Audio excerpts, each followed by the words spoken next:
So my name is Donna McGee and my role is I'm the Addiction Services Lead for CHO1. So my job is to support and develop the addiction services across Donegal, Sligo, Leitrim, Cavan and Monaghan. So I do a lot of work jointly with Cora McAleer, who is the HSE Addiction Service Manager. Cora was meant to be here today as well, but unfortunately she couldn't make it. So I'm going to talk about what we offer in addiction services in the area and how you can refer in. And then I'm going to hand over to Donna Butler, who's going to talk about the Alcohol Forum Ireland addiction services, and especially the family support services, and Emer O'Connor, who's going to talk about the services available through Froiga. The service available in Donegal, the HSE drug and alcohol service. We also have HSE funded services, community and voluntary services, Northwest Regional Drug and Alcohol Task Force funded services. The Northwest Regional Drug and Alcohol Task Force, they're based in Sligo, but they cover all of Donegal, Sligo and Leitrim. And they've just recently started last week a new coordinator called Joan O'Kane. She formerly worked with the HSE as she worked in public health for many years as an alcohol she did a lot of the alcohol profiles, so some of you might know her, and we're delighted to get Joan on board now. And then also we have in Donegal, funded by the Department of Social Protection, we have the Drug CE scheme, and that's for people who use drugs or alcohol. It provides a day programme for them, and that's ran by James Devaney, based in St Connell's, and he does a great job with that. So the services available in Donegal work within Donegal Mental Health Service and also primary care services. Who are we? Mainly what we offer is service coordination and delivery. Service coordination and delivery of education and treatment intervention for alcohol and substance misuse in Donegal. Education training, treatment and rehabilitation partnership working and research. The service in Donegal is a nurse-led service under the governance structure of Donegal Mental Health Service, and that's led by Cora McAleer, who many of you will know. We covered the county of Donegal except a small portion of South Donegal, which is within the Sligo service, and that's from the Lahey line down. And we provide care and treatment for those seeking help with substance and alcohol misuse and gambling. The service offers over 18s and under 18s, so there's 2 dedicated workers for under 18s within the Donegal alcohol and drug addiction service. Now, one of them posts is vacant at the moment because the lady who was in it has moved to another role, so they're waiting to recruit, but generally there's 2 workers within that, and it's multidisciplinary working. How to refer? The main referral pathways are through psychiatry and through primary care. So psychiatry would be referral by a consultant psychiatrist and or members of the multidisciplinary team, and discussed at relevant weekly meetings. So that could be by day hospital, CMHN, OT, social work, SCAN, or SH nurses and A&E. And then through primary care, referral is generally by GP, and that would be triaged at their weekly meeting. And now they also have received referrals from public health nurse, probation, TUSLA and outreach. To refer into the under 18 service, you don't need to go that route, it's just a direct referral with parental consent. The other services we fund are Tier 4 services, so let me just get this up. White Oaks, which is a 30-day treatment facility. So White Oaks is based beside Wild Ireland, up in Muff. So for anyone, it's basically for people over 18, but for anyone with a medical card, White Oaks, they can be referred in by their GP, or you can refer in directly via the GP. If somebody who didn't have a medical card and can self-fund it wanted to go to White Oaks, they can ring themselves and make an assessment, an appointment for assessment. It's normally €60 for the appointment, and then the 1 month treatment episode is around 6,000. But for people who can't fund it and don't qualify for a medical card, if you link in through Donegal Addiction Services, there may be a way that there's an opportunity to get some beds funded. We have a number of beds that we fund under social inclusion, so we have a number of beds ring-fenced every year. So the other services we have are provided through the Alcohol Forum, who provide an excellent range of services. The the Impact Programme, the Hope Programme, the 5-step family support.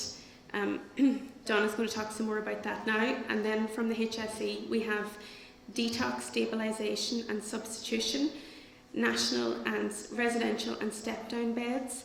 And we also have a step-down centre from White Oaks based in Letterkenny. It's called Carolyn House. It's for over 18s, but it's for people when they come out of White Oaks who don't have somewhere stable to go, that there is a step-down facility in Letterkenny. And a number of beds are funded through the addiction services, through the mental health service. There's also needle exchange available. And then the other projects we have are the North West Regional Drug and Alcohol Task Force projects, which fund 2 outreach workers, Froiga youth workers, but the funding stream for Froiga is also through the ETB. We fund White Oaks aftercare worker, education officer through the ETB, it's funded by the task force, family support, smart recovery, needle exchange, trauma-informed recovery group, which has just started. That's a pilot, and it's just on the final week this week, and it's going really well. So it's 2 days a week, and that's for adults who are in recovery from addiction. And then also we work with TUSLA service, such as co-funding Strengthening Families programme as well. The counselling and therapeutic interventions used within the service: assessment, brief intervention, pharmacology assisted therapy, detox and stabilisation, opiate substitute therapy, OST, which is methadone, and Suboxone is becoming more popular recently. Now, I suppose an issue that we're coming across at the moment is we don't have a lot of GPs who are working with us on prescribing opiates in Donegal, so we're trying to get GPs on board, especially with the new Ukrainian populations. We're noticing an increased amount of people coming through who have issues around drugs and alcohol, so we're trying to get more GPs on board who would prescribe and work with us about doing opiate substitute therapy, so we're trying to work on that. Nurse prescribing, needle exchange and safer injecting, psycho-education, client-centred counselling and CBT approaches, trauma-informed approaches, motivational interviewing, community reinforcement, solution-focused therapy, reality therapy, 5-step method of family support and smart recovery. So that's all the different interventions that are used within the service. I'm going to hand over to Donna now, who's going to talk about the alcohol forum supports available, and then Emer's going to finish. I suppose just to introduce myself, I'm Donna Butler. I'm the Youth and Family Service Manager with Alcohol Forum Ireland. And I'm going to give literally a whistle-stop tour of some of the services that we provide to families in Donegal. I suppose, but just to start from the get-go, our ethos is very much from a systemic approach. It's very much participatory. It's about the co-authoring and collaboration with families, and I suppose the repurposing and their understanding of the ruptured and I suppose sometimes harmed relationships and understanding of that. So we're very much focused on building relationships within the family, and ultimately I suppose that's about building resilience to be able to cope and respond to other difficulties and bumps on the road. So I suppose if I start off firstly with Impact.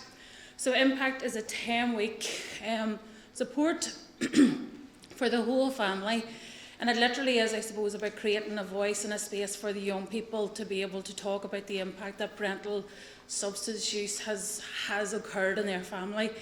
The parents may or may not be in recovery. They could still be in active substance use.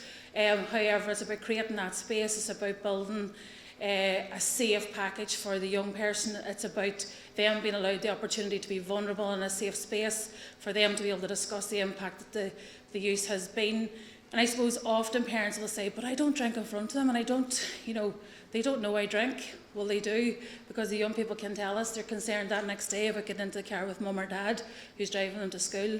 And I suppose it's just about the elephant often in the room, and it's about creating that space for them, and that's facilitated by, I suppose, really excellent facilitators who have much experience across the board, including, I suppose, people who have worked in play therapy, who are trauma informed.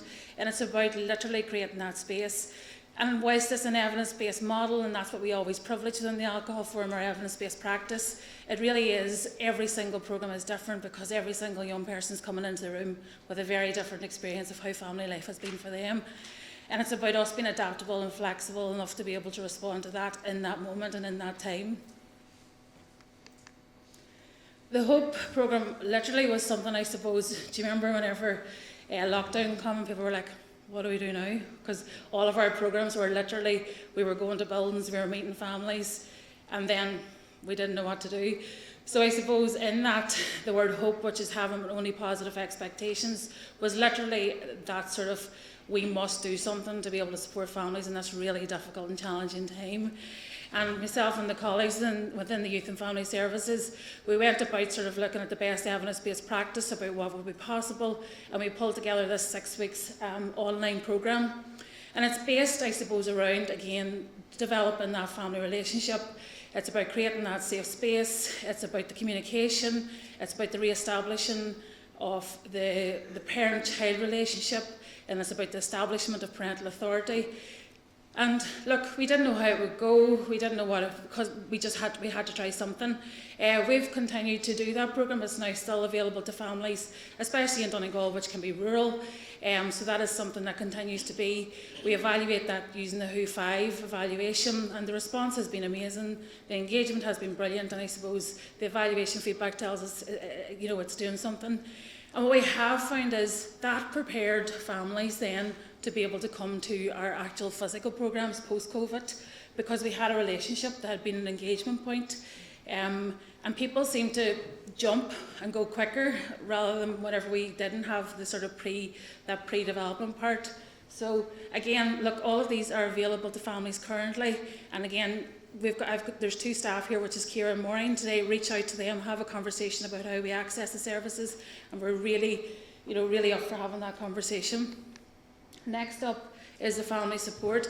I suppose this is the newer sort of branch to the Alcohol Forum, and this is about a one-to-one support where we provide, it's a 5-step family support, and it's for affected family members and for those who are 18 plus. So that can be a mum, a dad, it can be a brother, it can be a sister. And it's a process about where often we talk about the person who is in recovery, who is receiving treatment, but we always know that substance use affects the entire family. But often someone can come back out of treatment or in recovery, but the other family members haven't had space or just opportunity to say, but here, this has been really difficult for me as well. So it's about that stress strain response. We look at how they're coping. Sometimes we adopt maladaptive coping strategies, and it's about exploring that with them. It's about sort of looking at, are there other ways to do this?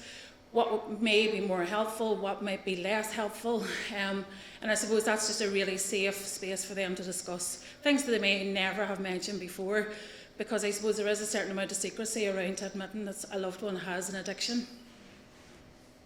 And just to say as well, come January there will be Steps to Cope, which is also a 5-step model, but is responding to young people who are impacted by parental substance use, and that's in a one-to-one as well, so that will be available post-January.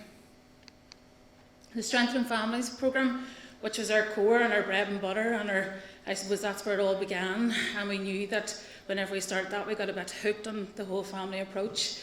So unlike, I suppose, the previous programmes that we've spoke about, Strengthening Families doesn't always have to be families who are impacted by substance use. It can be that collective cluster of, I suppose, indicators that would suggest people may reach out and adopt other maladaptive, I suppose, using substances. So it could be young people are not attending school. It could be parents or young people are experiencing mental health difficulties. It could be, I suppose, some are experiencing some violence, domestic violence, and I suppose multiple. We know that the indicators would show that if we have a cluster of these, it does indicate that that profile is very difficult, that's very challenging, and people are more likely to reach out and use substances. So again, this is just, I suppose, another possible response. MVR is again something that we had intended to commence pre-COVID, and it didn't happen. So what we did was we moved online and we went to do one-to-one. And And really COVID was a perfect storm for child to parent violence, because it was intense, it was full on, we were in confined spaces, there was no time out, we were really compacted and sometimes very difficult scenarios. Sometimes people were experiencing financial difficulty, there was job loss, so it was the perfect storm, you know, and I suppose in family homes where child to parent violence may never ever have been considered, it was an escalated behaviour that people seem to sort of get into a cycle, and that's what child to parent violence is. So the response non-violent resistance really is about the establishment of parental authority. It's about the parents saying, look, I'm committing to non-violence. We are no longer going to accept aggressive violent behaviour in this house, but it's also the restoration of relationships within the family. And it's a very special programme, and what can happen for families who are experiencing very difficult, very challenging times, frequently with parents, maybe the only safe space that they can go to is the toilet or the bathroom, can then repurpose their house. The house becomes their own again, they start to have family meals again, and I suppose it's just about that establishment of that authority again. And I suppose what I would say within the Alcohol Forum, if you have some programmes and you're not sure which programme you would like to refer your families to, we have a single entry point referral form. Complete that, we'll bring it to screening, we'll discuss maybe what the needs of the family are, we'll go back to the referral agent, we'll go back to the family, and we'll discuss what that looks like. So I think that's me. My name is Emer O'Connor and I work with Feroiga Youth Services here in Donegal. And I've just been asked to present a really brief overview of the Youth Drug and Alcohol Service here today. We have projects in Sligo, Leitrim and Donegal, and the drug and alcohol education and prevention is to support the delivery of high quality drug education and prevention programmes for young people, including young people at risk, aged 10 to 17, across Sligo, Leitrim and Donegal. So these projects promote healthier lifestyle choices among young people, in particular those at risk of using drugs and alcohol, by equipping them with the knowledge, skills and attitudes to enable them to make positive, informed decisions around their own behaviour.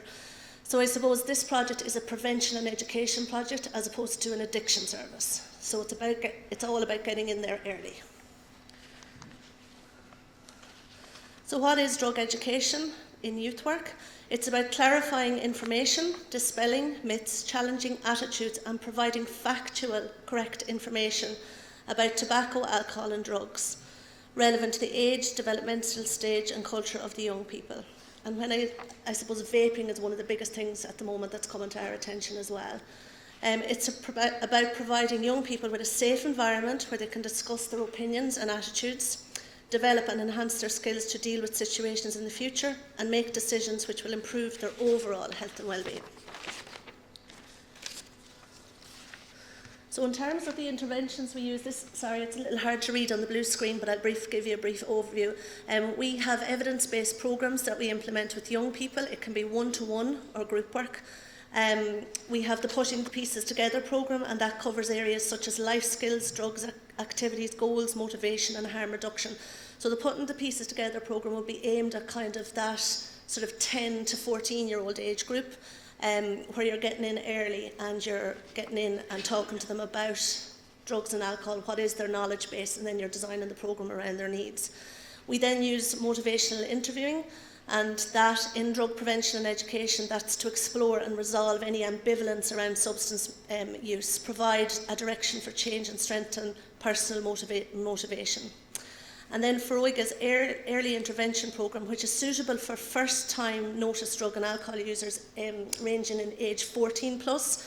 It's called the Brief Interventions Programme, and it's an evidence-based programme. It can be done mainly in group work, but it can be done individually as well.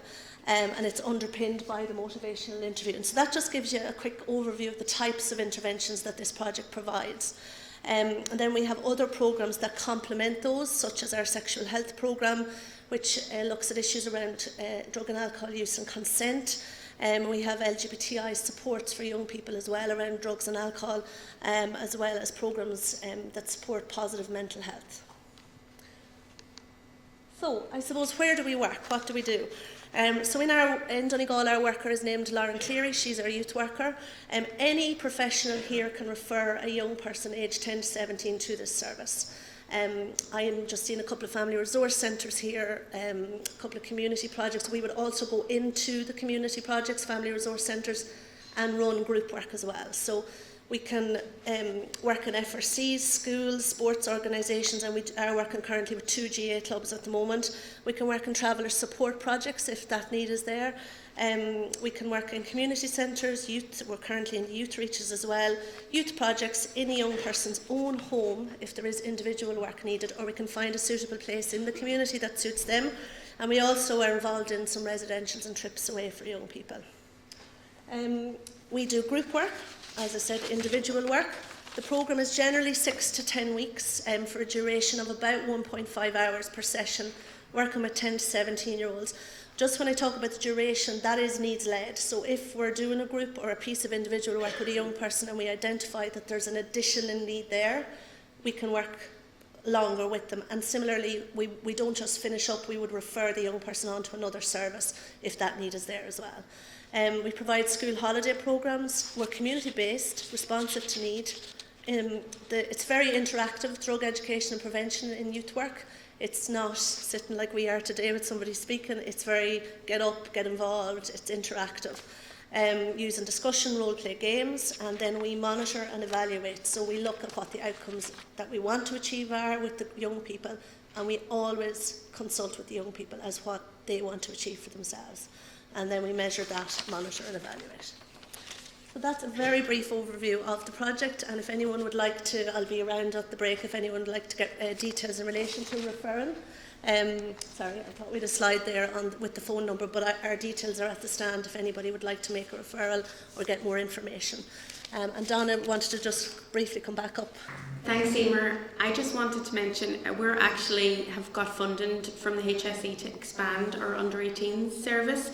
So we have a number of posts that are going to be coming on track. We are just in the queue for recruitment at the moment.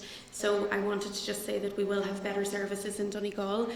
We have a wonderful model which we fund in the HSE in Cavan called Macy's. It's for Cavan and Monaghan, and it's a Monaghan and Cavan Youth Addiction Substance Misuse Service, and Donna Butler is the manager. So we'll be looking at the model of that for our new, and to see what new service we're going to be bringing for under 18s. Also, just to mention, we are also hoping to pilot a cocaine support group in the first quarter next year as well. So once that comes about, I'll send some details of it. And also, the other thing I wanted to mention is sometimes people need to upskill on information around drugs and alcohol but don't have time to commit to a full course. I know Christina McElhinney runs courses, but if you go on to the Northwest Regional Drug and Alcohol Task Force website, there's a lot of really short courses that are available. If anyone wants to do like a very short online course or book in for one session to upskill, that's available. As part of the Drugs Task Force, we have a subgroup called Treatment and Rehab, and we were talking at that last week about to see if there's any needs for providing sessions to upskill professionals in different areas, because we know the work is becoming more complex. So if there is an unmet need or something you think would be really useful for your team or service to know, if you talk to me, I'll see if we can try and provide some training that will bridge that gap. So thanks very much, everybody.